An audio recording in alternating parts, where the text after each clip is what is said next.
Welcome, everyone. Thank you for joining us for today's webinar on Take the Stress Out of Tax Filing for People Living on Low Incomes, hosted by us at Prosper Canada. We hope you're comfortable, that you've got a nice hot beverage this afternoon, and if you're joining in with any of your coworkers, we welcome everyone with you. We would like to first begin by acknowledging that we are joining you from Toronto, which is situated upon traditional territories. The territories include the Wendat, Anishinaabe Nation, the Haudenosaunee Confederacy, the Mississaugas of the New Credit First Nations, and the Métis Nation. Toronto is in the Dish with One Spoon territory. This is a treaty between the Anishinaabe, Mississaugas, and the Haudenosaunee that bound them to share the territory and protect the land. Subsequent Indigenous nations and peoples, Europeans, and all newcomers have been invited into this treaty in the spirit of peace, friendship, and respect. Today, the meeting place of Toronto is still the home to many Indigenous people from across Turtle Island, and we are grateful to have the opportunity to work in the community on this territory. We would like to acknowledge and thank everyone on the line joining us from traditional territories across Turtle Island, and we are honored to be having this discussion with you, and thank you for taking the time out of your day to join us. We would like to share with you some logistics for today. If you've been with us before on the line with the webinar, this will all be very familiar to you. As audience members, we have you on mute for this webinar, but we do still want to hear from you. Please share any questions you have using the question box located in the control panel at the right side of your screen. You can give us questions at any time, and we'll be happy to answer them when the moment allows.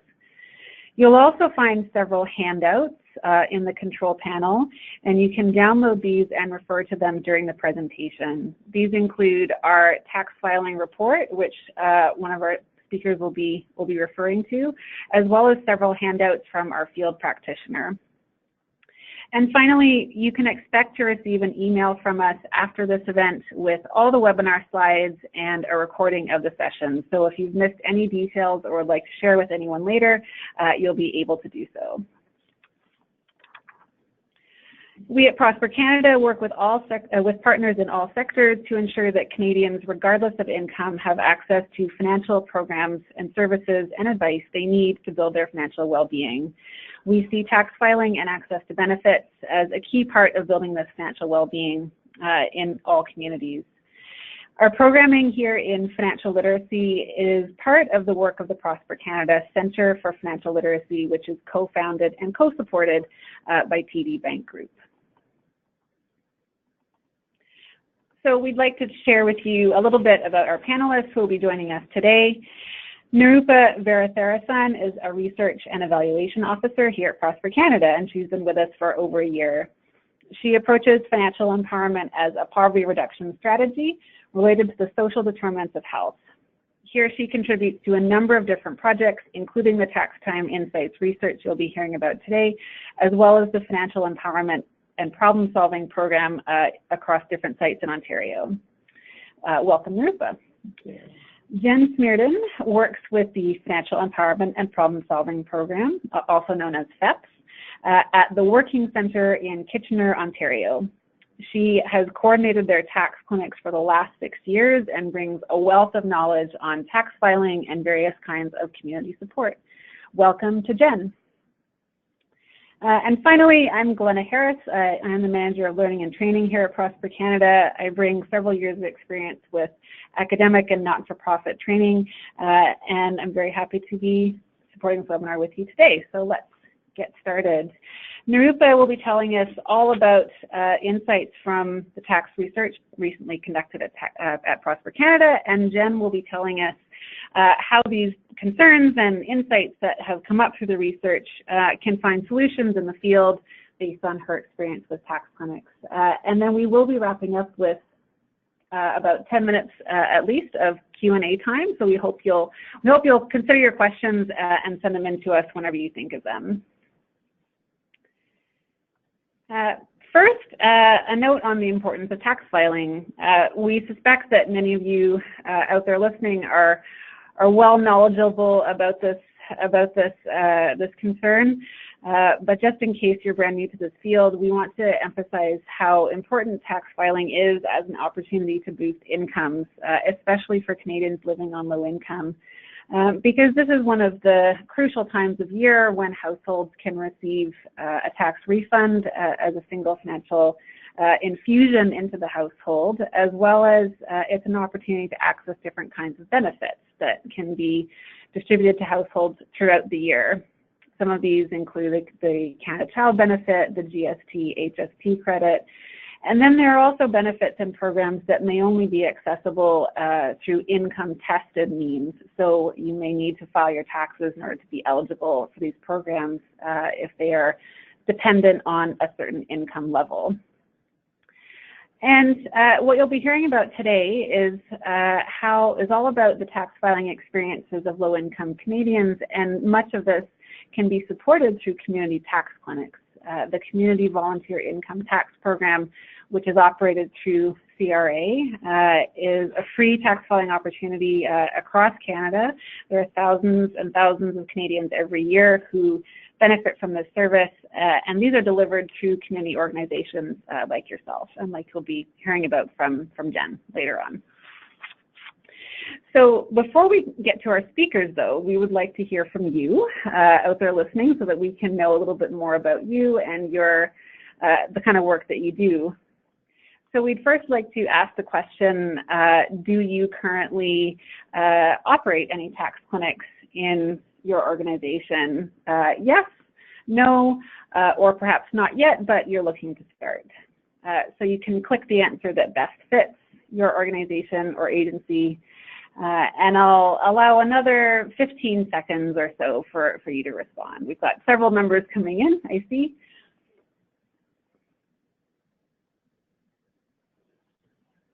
So we'll close the poll in 5, 4, 3, 2, and 1. So we can see that more than half of you are already operating tax filing support, which is wonderful.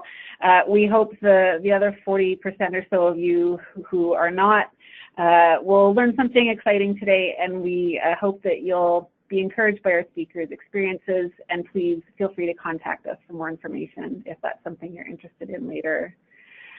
We have a second poll for you. For those of you who are offering tax filing support of some kind, we know there's many ways that you can go about it. So we'd love to know, is this a tax time form of support in March and April, so right now? Is this a year-round form of support that you offer even outside of the traditional tax time? Or is there some other kind of tax filing support that's a little bit different from these kinds of programs? We'd love to hear more about that. So please tell us the answer that best fits your experience. We'd love to know more about you. So I'll close this poll in about 10 seconds.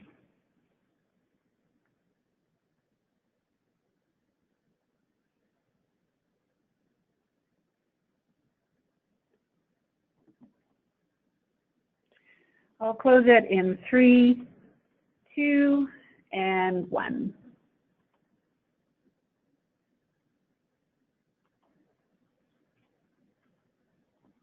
So it looks like more than half of you are operating tax clinics at tax time in March and April. Another third of you are doing different kinds of year-round tax clinic support, which is quite amazing. And then almost a third of you are doing something else. So we've heard from a couple of you tell us a little bit more about that. Some of you are doing quarterly tax clinics, so not just March and April, but quarterly. Some of you have partnerships with tax firms locally to do your tax filing support. And then one more, some of you are doing various one-on-one support different kinds of back taxes support and adjustment requests. So thank you very much for that. We are so happy to know that so many of you are already offering tax filing support of various kinds, and I know our presenters are very, very happy to know more about that. One final question, and this is something that you can even just be thinking about if you don't have an answer right away for us. We'd love for you to think about and possibly share with us in the question box what's a challenge that you or your organization struggles with at tax time when you're helping out folks to access these services. You're going to hear a lot about the research that was recently concluded on this topic, but we'd love to know what resonates with you.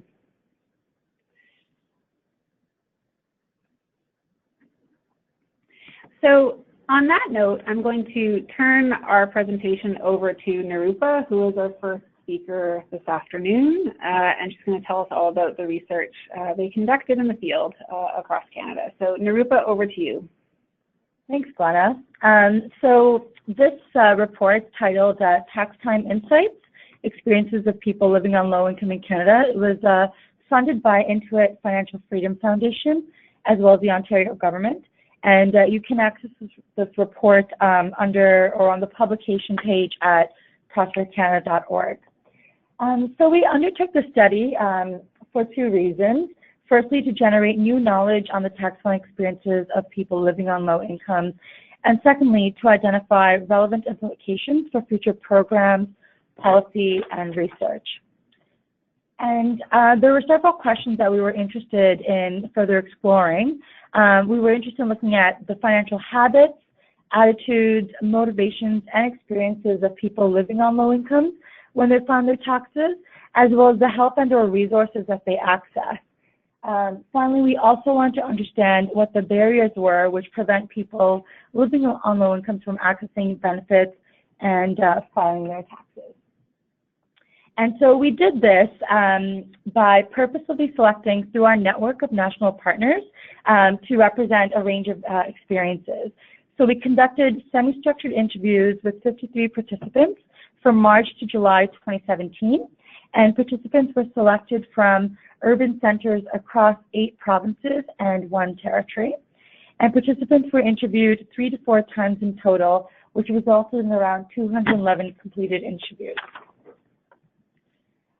We collected information on a number of different things, as you can see, but for the purpose of this webinar, we will look at, we'll only be covering demographics, the quantitative data on tax filing, where participants went to file, as well as what makes a good and or bad tax filing experience, and then finally conclude with the implications for policy, practice, and research. So who did we talk to? As you can see, this is from our report, our lovely infographics. We had about 53 participants from across Canada. There were about 62% female, 34% male, and 4% of people identified as other. There was a median age of about 40 years, and about 38% of people reported a racialized status. And as you can tell with education, we had people's education span from 30% of people having never completed high school to about 4% of people who had about a master's or professional degree. Also, 43% of people identified as being single, and a number of people were employed either full-time, so there was about 15% of people who were employed full-time, but you can see that a large proportion of people, 47%, actually identified as being unemployed. And of those people who were unemployed, 76% were unemployed for more than 45 weeks. We also found that 25% of people earned less than $10,000 a year.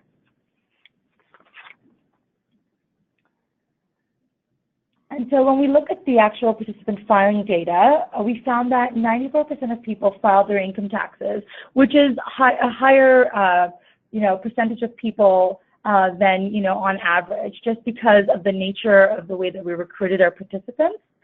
We found that 72% of these people filed every year. Majority of them cited benefits as the reason for filing, and 58% of them received a refund on their last return. 53% were able to file in less than a day, and about 81% of people received their benefits and or credits last year. So when you look at the help and or resources that they accessed, the majority of people went to community organizations, and then 28% of people access a tax clinic. And also, these aren't mutually exclusive. So anybody who went to a tax clinic, they access it through a community organization. But we also found that a higher than expected percentage of people, so 23% of people, actually sought commercial help. And then you can also see that people received help from friends and family, and then other forms of help as well. So jumping into our insights. So we created a journey map, and we looked at kind of two personas. So these are fictitious tax filers that we developed based on the common characteristics and experiences of many of our study participants. And so their journeys through tax time, they're meant to help us empathize with the experiences and sentiments of the people who participated in our study. So we have Marcia at the top here. She goes to a CVITP clinic. She's a 34-year-old single mother with 2 children who works part-time at a grocery store, and she receives social assistance and benefits, and she lives in an apartment. And then we've got Jared, who goes to a commercial preparer. He is a senior, separated from his partner. He's retired from his skills trades job. He receives seniors benefits, doesn't have a registered retirement plan, and his mortgage is not paid off. So what you see here are, at the top, you can see the different kind of steps of the tax filing journey. So when they're waiting for and gathering documents, which is kind of like the first step, you can see with Marcia, there are different touch points where she would have to gather all her information from. So online, through mail, in-person visits, through the phone, and these touch points are actually very similar for Jared as well, except for the online portion. And so Marcia is very exhausted because, and she says, you know, it's too complicated waiting for and gathering documents. It's getting everything organized and making sure that you don't lose anything. It's very tiring. And for Jared, you know, he's frustrated because he has a tendency of misplacing things. And so trying to keep everything in the same spot and together, he finds a difficult task. The next step is setting up the appointment to file. So, you know, Marcia does this over the phone. The community organization calls her to book an appointment. So she's confident. The organization called and reminded her, scheduled a date. She didn't have to wait, and then she was also told what to bring. With Jared, he's also happy. He calls a commercial preparer, and he says, you know, the location close to him was available or was able to fit him in right away. The next step then is, you know, waiting to file at the preparers. With Marcia, she's frustrated because she finds it a hassle because she has to take her daughters, and they're with her every time she files her taxes. And this is in person at the CVITP clinic. With Jared, you know, he's happy. He's at the commercial preparer. He didn't have to wait. He got in quite quickly as scheduled. Once you're actually filing the taxes, Marcia's feeling good. She says, you know, they were friendly and explained everything. Afterwards, he told me about all the free stuff that I could get in my community. Whereas with Jared, he's kind of confused and annoyed at the commercial preparer because he thought that he would get a hard copy of the slips, but then realized, no, that was a couple of years ago. Now you have to go online and print some documents. And then there's the receiving of the notice of assessment. With Marcia, she's relieved. She's got no issues with her filing. She looks at this online. She got her paper back in the mail showing that what she's going to get for the full year. With Jared, he's a little angry. He wasn't happy that that the preparer didn't ask details about his home, which means that he won't get his grants on time this year. And then finally, when you're dealing with the outcome, with Marcia, there's no touch point. She's relieved. Everything was fine. She'll get her benefits. But with Jared, he's upset but relieved because, you know, through the phone, the commercial preparer had set up an appointment, and he had said that, you know, it was their fault that the information was missing, so he had to go back to the preparer, but at least they helped him resolve the issue. So when you know, that's just like a kind of a journey for two people who kind of went through the CVITP clinic, which is like the free income tax clinic journey, and then somebody who goes through a commercial preparer. So you can see that there are different high points and low points, and therefore they need different types of support. We also asked people to kind of share, you know, what factors contribute to a positive tax filing experience, and then we kind of summarized it. And what we found was that when people have access to tax filing supports, such as these CVITP clinics or commercial preparers or friends or family, they tend to have a more positive experience. When they learn about the tax filing process and benefit eligibility through their preparer, it makes it much more easier to kind of understand.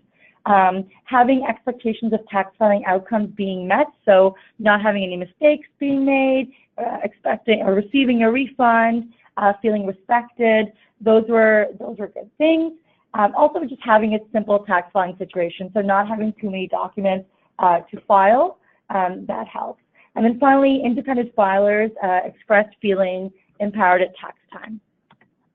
Likewise, we had factors that contributed to a bad tax filing experience. And a number of these, you kind of saw throughout the journey, but it was essentially when there's mistakes being made or unclear expectations about tax filing outcomes, not knowing whether or not you're going to owe or receive money, having a complicated tax filing situation, so for people who are self-employed. Also having a hard time obtaining required documents, so then having to call CRA multiple times, and then not being aware of free tax filing support. And then I guess finally, some people said, the refund that they received was just not worth the time and effort that it required to file their taxes. So moving towards implications, we have a number for, policymakers, and at high level, there's things like simplifying the tax code and reducing required documentation, expanding and strengthening CVITP services, identifying who isn't filing so that we could actually pursue targeted strategies, piloting different types of tax filing models, also increasing and supporting year-round tax filing support, improving CRA's frontline culture, including people with low incomes directly in the development of solutions, and then considering perhaps regional super hubs that offer multiple services, especially for people living in rural areas.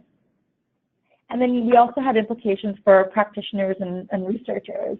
So for practitioners, it would be things like making the tax filing process more transparent so clients actually know what to expect. Also providing them or using document checklists so that clients can better prepare. So when they arrive at the clinic, they have all the documents that they require, and therefore this would improve their experience. Also providing tailored services to meet the needs of diverse groups, so newcomers as opposed to people with their own businesses, or just different types of needs, or people with literacy issues. You would just have to provide tailored services. And then finally, supporting individuals who want to learn how to file their own taxes. We found that a lot of people actually said that this was the most important type of support that they would want, is actually help with self-filing. And then finally, with researchers, we would like to, some of the things that we thought would be good next steps would be to identify gaps in tax filing and CVITP use among people living on low incomes for local communities, monitoring and reporting on CVITP filing error so that we can address any weaknesses and dispel concerns about the quality of filing at free income tax clinics. And then also exploring the needs and capacities of rural, remote, and Indigenous communities to provide tax filing assistance.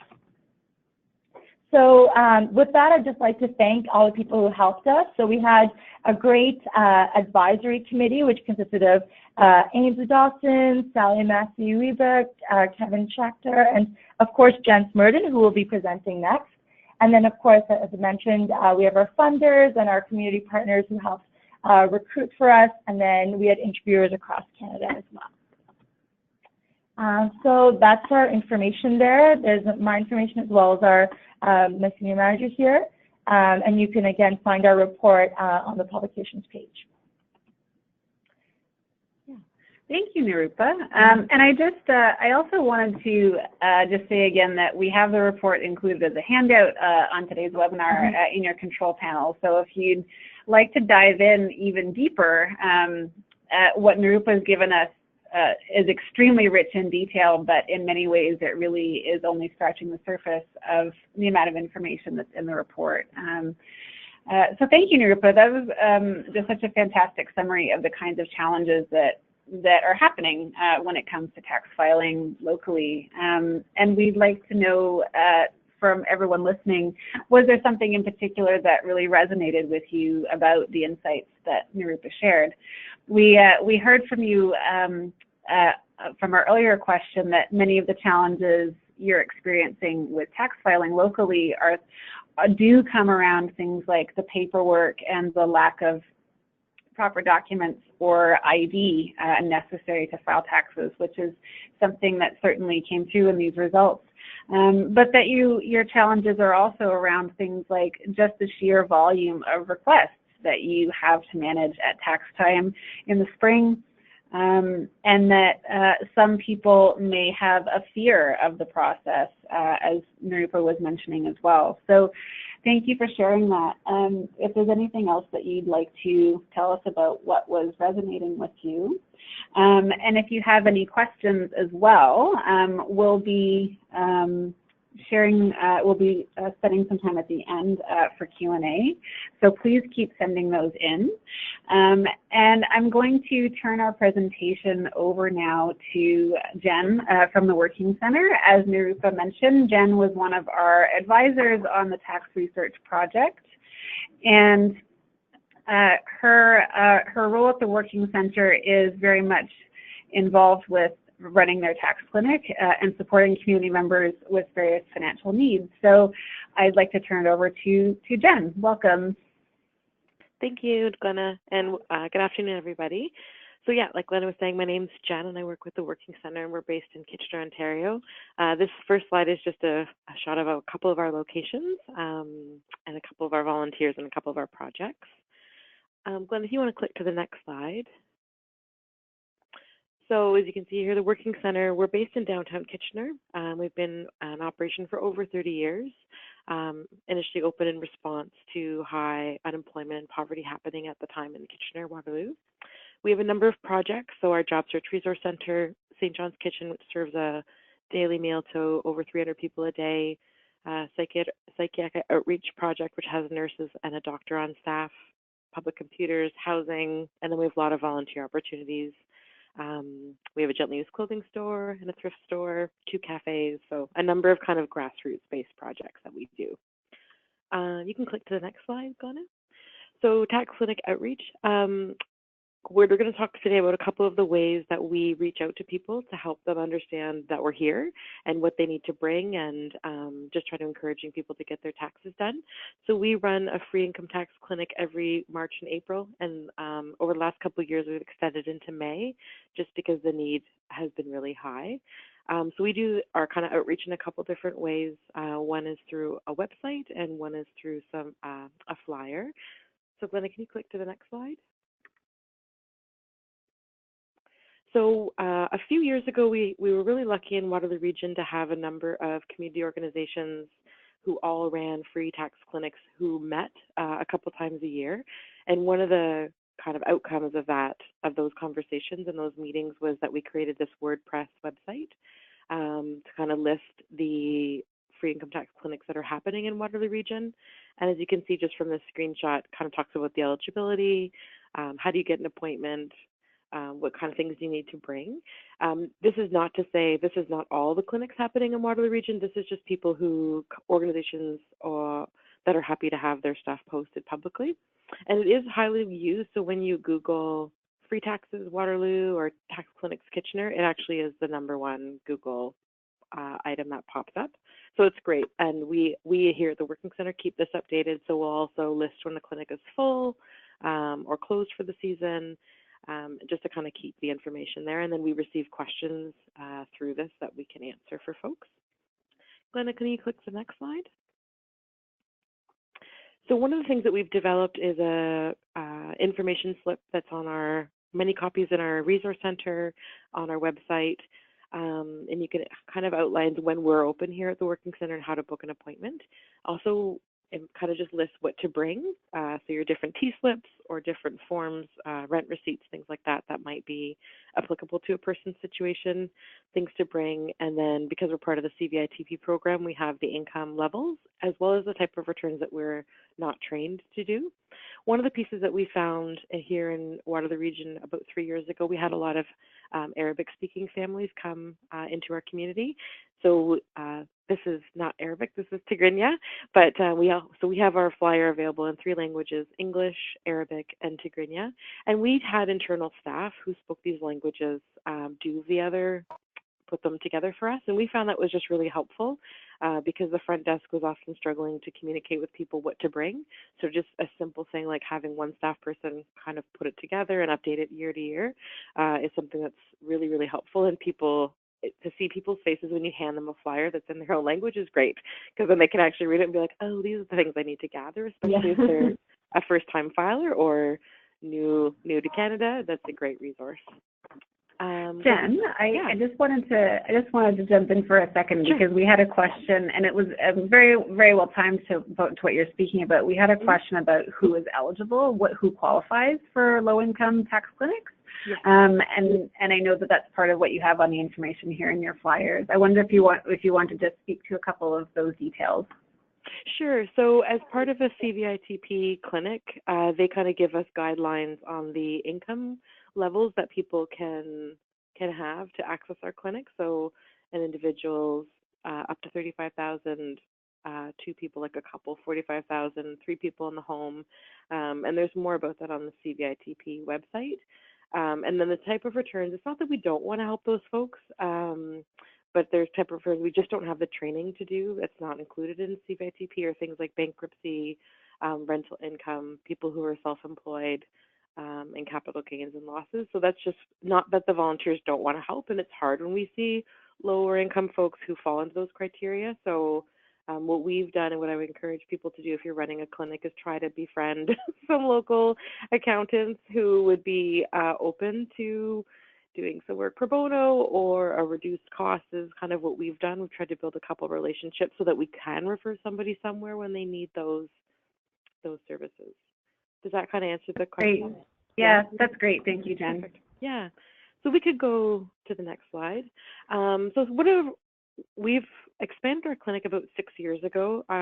7 years in prior, kind of just had 1 or 2 preparers who were volunteers, kind of offered like 100 appointments over the 2 months, and now we see like 1,500 people in March and another 1,500 in April. So we grew our clinic, and through growing our clinic, we had a lot of growing pains. So we have worked and listened to our volunteers and listened to the participants and just tried to address things that would make our clinic run more smoothly and have people not feel turned away, or just wanting people to feel really welcome. So one of the things that we implemented last year was actually a booking system using Microsoft's OneNote. And Glenna has a slide of that. This is a blank one. So we set it up by week, and then so we run all day Monday, Tuesday, and Wednesday, Thursday, Friday mornings. And the nice thing about the OneNote system is that we will have people coming in person to our reception desk saying, "Can I book an appointment?" And they can be in the document adding somebody, and we have another person on the phone in another room who's taking the number of calls that we're getting, and they're booking in as well. So that was just a way. So how it works in our office is people kind of come in waves. So we have like 5 people come at 9:20 and another 5 come at 10. And so we have people kind of coming throughout the day. But for us, we moved away from a drop-in model because too many people would come at the first part of the day, and we couldn't kind of catch up to ourselves. So this is a way that we're still seeing the same number of people, but they're kind of coming throughout the day in a way that's not overwhelming our space. Our resource center, or our kind of drop-in space, is actually quite small. So this way it feels much more manageable. Glenna, can you click back one slide? Is that okay? One before OneNote? Perfect. And things that we'll talk about, and I'll make a note. So I'll just briefly mention them. We'll keep going through the slides. So we also developed about 4 years ago a host role. So there's myself who kind of coordinates the clinic and supports the tax preparers, but I have a colleague working with me, and she hosts the kind of the front end of the clinic as people are checking in, and we can talk more about that. And then one of the just easy, successful strategies for us is our organization just buys a whole bunch of 9x12 envelopes to keep people, to package up people's returns when they're done, put it in an envelope, put their name on, the year, and encouraging them to bring that back last year. And that's just Glenn and I were chatting, it's just been a really simple win for us. is just having a way to organize somebody's paperwork, and you kind of package it all up for them, staple it together with all their T-slips and everything you printed. And, we say to them, okay, so when you come in next year, bring this with you if we have any questions, and we can refer back to last year's return. And I think with a lot of the people that we're seeing, because we've been this larger clinic in operation for several years, people are doing that, and it's actually helping a lot of people just keep their paperwork organized.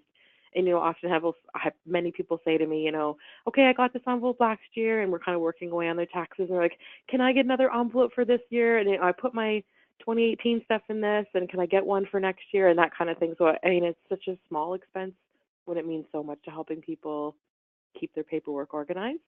But yeah, Glenna, we can probably flip forward 2 slides. Perfect. So the host role. So they help the clinic run smoothly. They're checking people in. They're kind of that friendly face. We actually have 1 staff person and then usually 1 or 2 volunteers working with them. So they're meeting with people. They are helping us to reiterate the really important messages that the tax preparer is also doing. So why keep your paperwork? Why do you need to bring this? Why do you have to bring this to your appointment? All those kind of things. They're just helping to kind of share those messages. So what they do is they meet people and review their paperwork to make sure that things are in order and that they've brought everything. If somebody's here to file as a couple and only one spouse is present, they're talking about why both parties need to be there, and they may be booking another appointment or seeing if somebody is nearby and could come, and can that person go for coffee, and we'll see them later on. They're kind of trying to troubleshoot all those things. They make sure that people have direct deposit on file with CRA, and if not, can they get their information for direct deposit? Can they get it through their phone? Or, we have the fortunate of being downtown Kitchener, so there's the four big banks downtown, so people can often go and come back. And they're keeping track of these people. If they're running, to go get direct deposit, we're not missing people. They're doing things like totaling up medical receipts, but then they're also saying to people, oh, you have a bunch of prescription slips. And next year, at the end of the year, the beginning of January, you can go to your pharmacy and get a printout of like 1 page, and then you don't have to keep all these. So all those, and they do this in kind of really a friendly but helpful friend kind of way, that they're just trying to encourage people to feel more empowered about their own paperwork.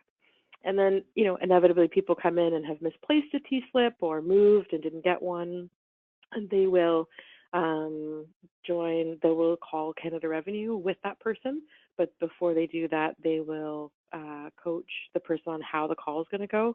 And I'm sure most of the people know how to do this, but what we do is we kind of go out of the busy resource center, we find a desk with a phone, and we kind of coach the person on saying, great, they're going to ask you some security questions. They're going to ask questions like your name and your birth date and your social insurance number, and what was your address on file when you filed last year, and kind of walk them through how to get through the screening questions. And then the host will call Canada Revenue and identify themselves as a volunteer through the CVITP program, and they pass the phone to the person, hopefully who can answer the questions, and then the CRA agent will actually usually ask the participant's permission for the host to document the information that they're about to give. So Glenn, if we click to the next slide, I think that's we can, this is the envelope. Maybe I went a bit out of order, sorry. This is just about keeping all your stuff together. Yeah. We shared a lot about this earlier, but it is worth emphasizing that sometimes the simple solution is actually extremely effective, and we know that paperwork is a challenge, right? So wildly effective, yeah, for sure. Is the next slide the T-slip, the blank T-slip one? Yes, perfect. So one of our staff who is just really good with organizing systems created this slip for us a few years ago, and it has been unbelievably helpful. So when the host is doing that call with Canada Revenue, they now can just quickly capture all that information. As we know, sometimes those CRA operators are really busy and they're going kind of fast, reading off the numbers to you. Box 7, box 14, like they're going kind of quick. So this is a way that the host can gather all the data quickly. And this works for a T5 or a T4 or a T4AP. It actually works for all of them. And they fill this in. And if they've done it sloppily, a lot of the times they'll say, just a second, and they'll be putting it nicely on a new slip and then shredding the messy one. And we actually include this. So when we package up people's paperwork, we have what we print from the UFile software, but we also package it up with their T-slips and their rent receipt. or their donation slips or whatever they have. And we actually include this in that package as if it's a T-slip. And then if there's a question down the road or another year, we know we've got the information included as part of their package because it was. But we could go to the next screen.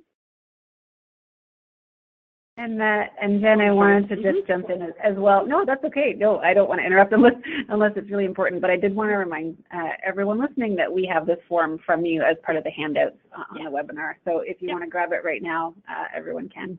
Yeah, for sure. No, that's great.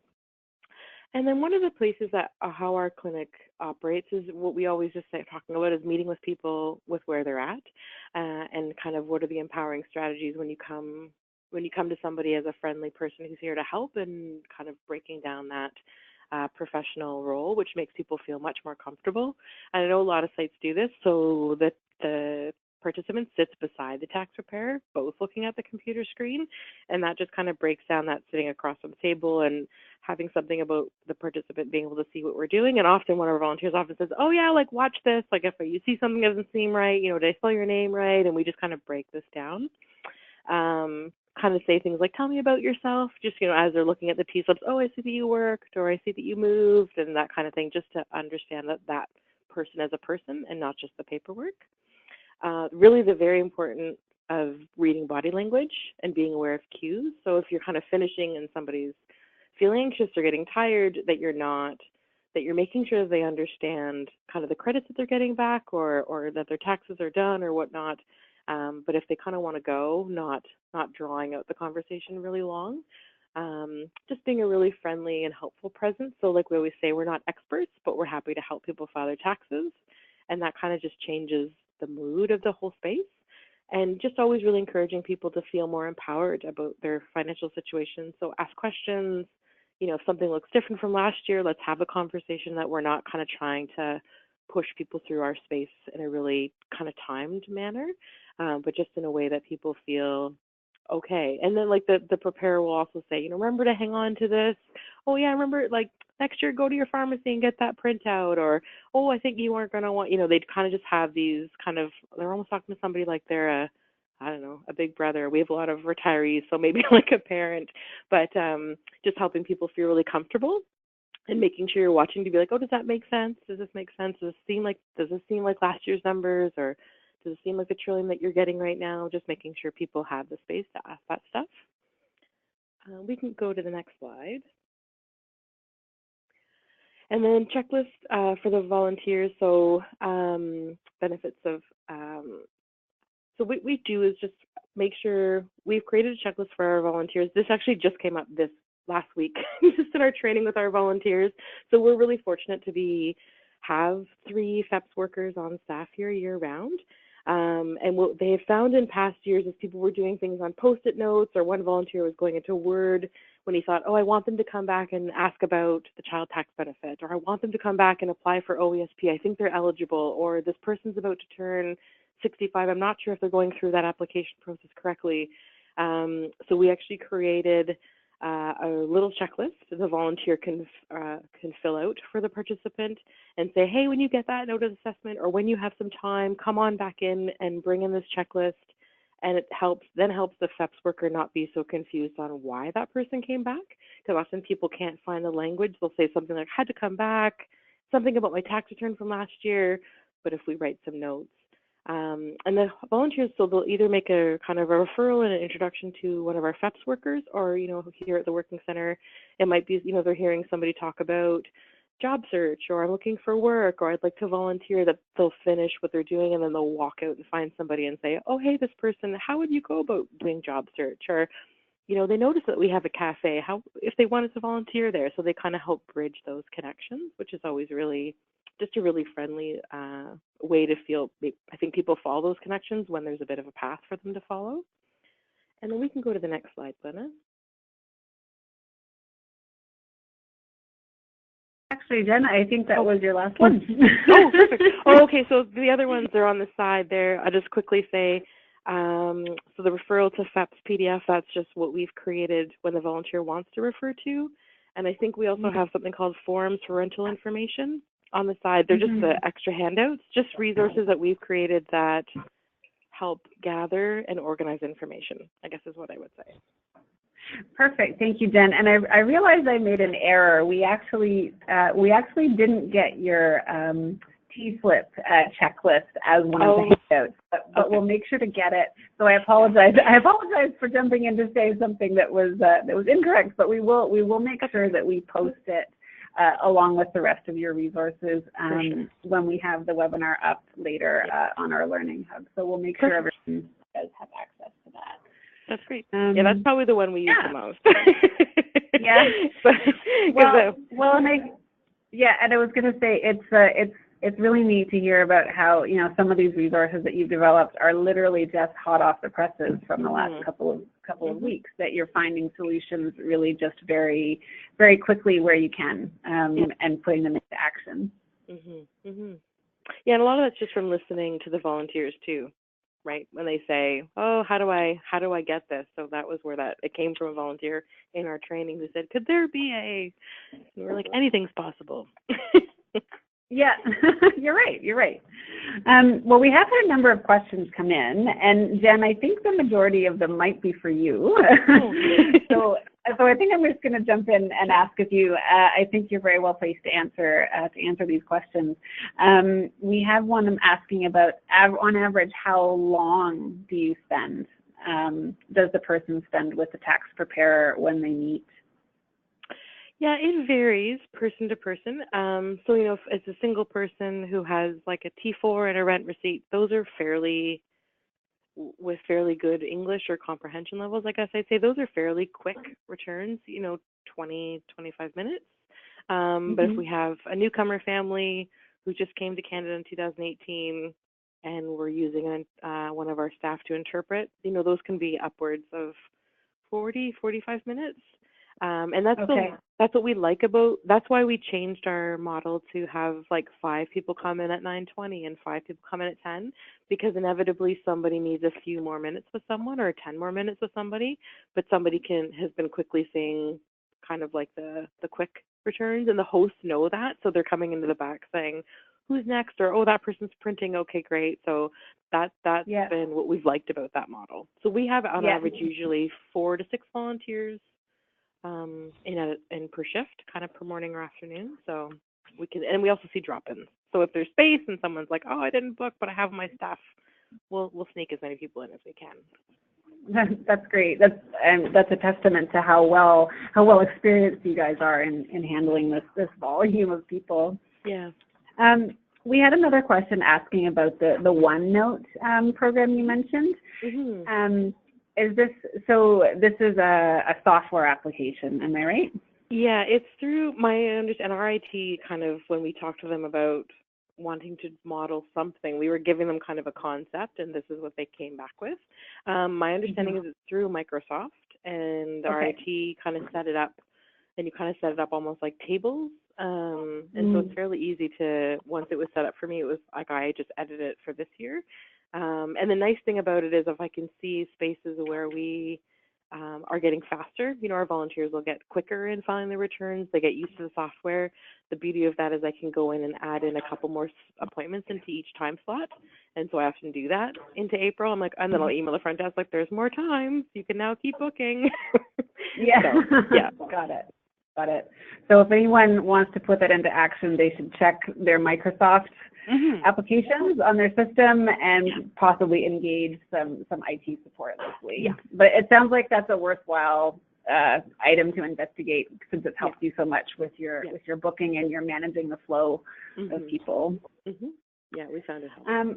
I had another question about, so you're talking about documents and keeping track. Do you have suggestions for working with clients who have lost their tax documents for reasons of being homeless or having moved? Yep. So some of those, if we have capacity in the clinic, you know, and the host has, or there's a volunteer with the host, I guess the question is it in that moment or year after year? Because in the moment, you know, we'll try to call and gather data. Sometimes you have to, it's a longer process. You know, if somebody can't recall the last address they have on file. If they haven't filed a number of years, that's where we utilize, and I guess we're really fortunate to have the FEPS project to engage them with somebody who can work with them more long term. So I guess that question could go a couple of ways, but I think I think just encouraging people. The one downfall, it's a positive and a negative. Being such a large clinic and consistently being here year after year, we've built trust with people. They feel comfortable with us. Mm-hmm. The one side is adding that empowerment piece. Hang on to your paperwork. This is so important. Oh, look how long we had to wait on the phone with CRA. We don't want to do that every year. Just sort of trying to really encourage that. The downside is people being like, oh, just look up my stuff. I was here last year, and we so many times say, we can't keep that. We don't have that. And they're like, oh, and so that's just an ongoing kind of conversation with folks. Okay. So that would put you into a different kind of support if it's a matter of helping them track back all that document, all those documents. So for us, it's our financial empowerment workers. But before that we had them, we were engaging outreach workers or a community support person through another organization, like just that kind of team mentality. In Waterloo Region, we're pretty connected, so we'll try to do things like that. Just be creative. Yeah. Okay. Yeah, that's a great suggestion. So maybe if that's a problem people are having recurring, it's a matter of looking into, is there a staff person that can support specifically on that issue, or do you have anyone that you know of you can refer them to give that kind of support? That's great. Well, Jen, I'm going to give you a pause for a moment because we have a couple questions for Nirupa as well. You can catch your breath for a second. So, Nirupa, we have a question. Mentioned 62% of the people responding to the research said that benefit for the reason they filed. Can you remind us of some of the other reasons that people gave for filing taxes? Yeah, so the majority of people did file so they can access benefits and receive refunds, but some of the other motivations for filing included civic duty. So some people actually mentioned that it's their duty as a Canadian or a person living in Canada to file their taxes. Other people filed because it was necessary for applying for student loans or other documentation. But I would say those are the kind of top three reasons for filing.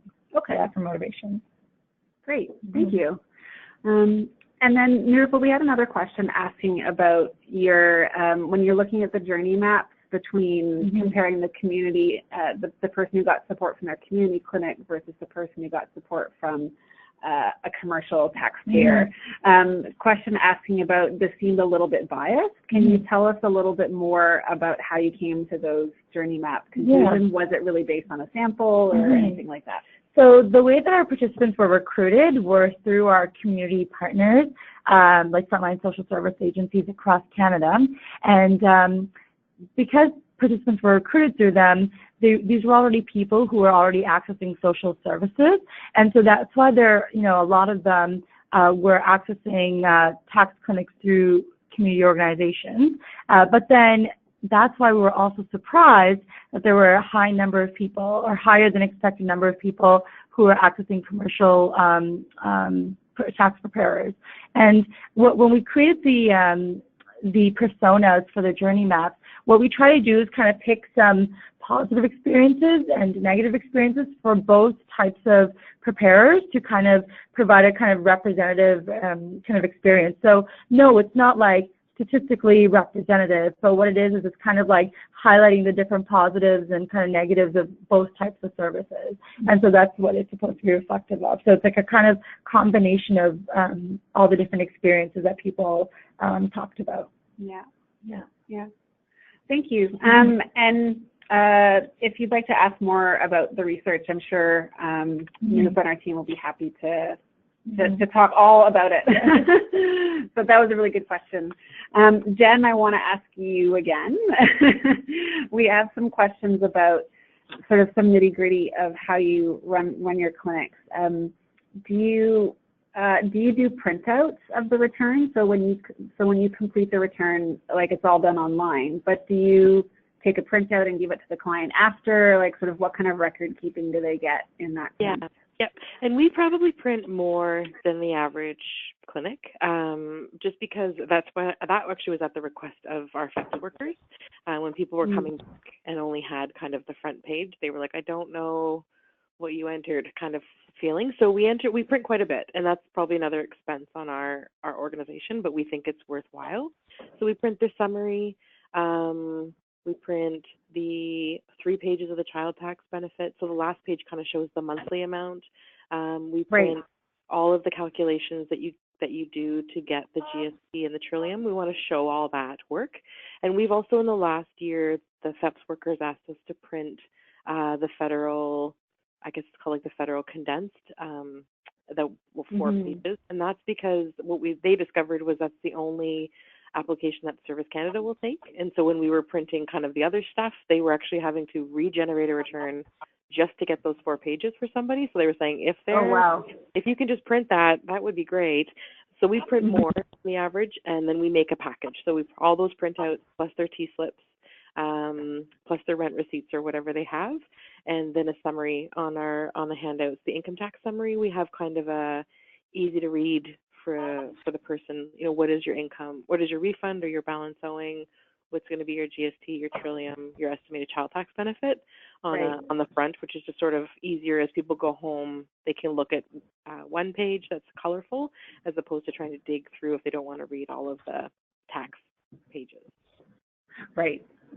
So it's that. So, but you said you do both. You do the full and the condensed. It's the one. So we don't print the whole thing because that's like 30 pages. Okay. And I was going to say, yeah. Yeah, I could share with you. We actually have a little checklist that everybody has a file folder at their desk, and the volunteers will memorize this within a week. But there's a list that actually says print this, print this, print this, print that, and they sort of go in and select the certain pages. Yeah, because they definitely don't want the whole thing. That's a lot of paper. Got it. Okay. No, that's helpful. Thank you.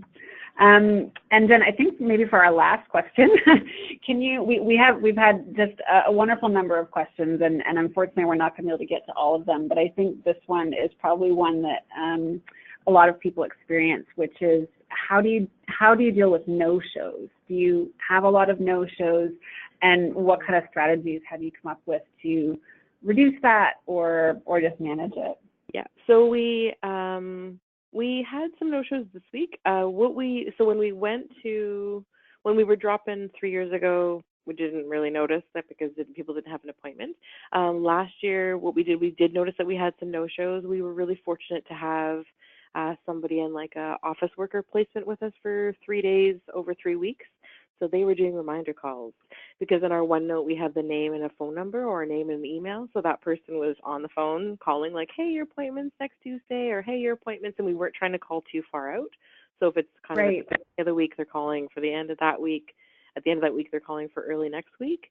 So we actually were really lucky to have a volunteer on placement who wanted kind of office skills. So she did some data entry and she did the calling. And this year we're also fortunate to have some students on placement as well. So they're kind of sharing out the calling. So it's a lot to call a lot of people. So it's like, I'll call this page and then you call that page, and they're kind of getting to do different stuff. But reminder calls, if you can find a way to do it, make all the difference. Because the reality is we launched OneNote in February. We were fully booked all of March, within a couple of weeks. And the odds of those people forgetting are pretty high. So reminder calls are pretty key. Yeah. Okay, that's great. And hopefully you have someone on staff or a volunteer who's really keen. Is what you're saying. Yeah, for sure. Somebody who kind of, you can build the role. Just doesn't have to be calling. So if it's like, somebody who wants admin skills or just connecting with people, hey, do you want to do some photocopying for a little bit and how we do some calling? And we've got a little bit of data stuff to do, or now you can hang out on front desk. So we try to build it so it's not a dull role. Got it. That's great. Thank you, Jen. I actually, I think we have one more comment or response that Nirupa wanted to say. And we had someone asking about advocacy with CRA. for people below a certain threshold, can they do anything automatic to support their tax filing? And Nirupa had an answer to that one. So this will be our last question. The last one was our last one. This is our actual last one. Yeah, I think I just want to, I don't know if people are aware of this new service that's going to be available called File My Return. And it's available for eligible individuals who have a low income or fixed income and whose situation actually remains unchanged from year to year. So if you're eligible, CRA will have or should have already sent a letter out to people saying, you know, you're eligible for the service. And essentially you can call in to a number and answer a couple of questions, and that will automatically have your taxes filed for you, and you should be able to access like your benefits as well.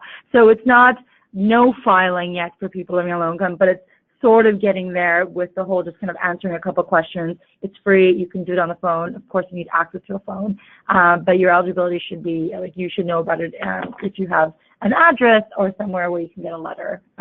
Yeah. Okay, great. So that's called File My Return. File My Return. There's information on CRA's website. Super.